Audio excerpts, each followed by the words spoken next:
Selamünaleyküm arkadaşlar, ben Karar Sezi. Bugün 4 kişiyle vs attık. Yanımda da Karar Stefani var. Hoş geldin kardeşim benim. Hoş buldum aslan kardeşim benim. Şimdi şöyle göstereyim.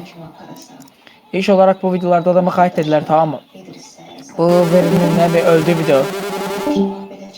Video şimdiden söyleyeyim, kasmasına verseydi.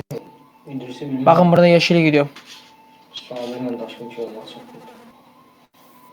Bir dakika size vereyim. Tamam, bu bunun öldüğü video zaten.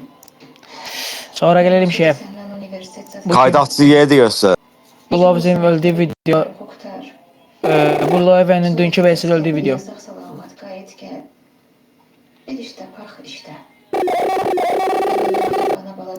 Şimdi gelelim en son Ariz'in beni kayıt açtığı videoya, bir dakika. Onu set attıydım.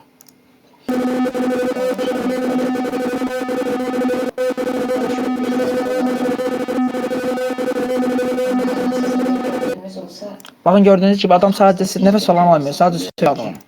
Yani herkes diyor ki yani eskiden bile diyorlar ki bu adam kayıt zaten. Bize diyor ki bu adam kayıt, anasını siktim bu çocuğu.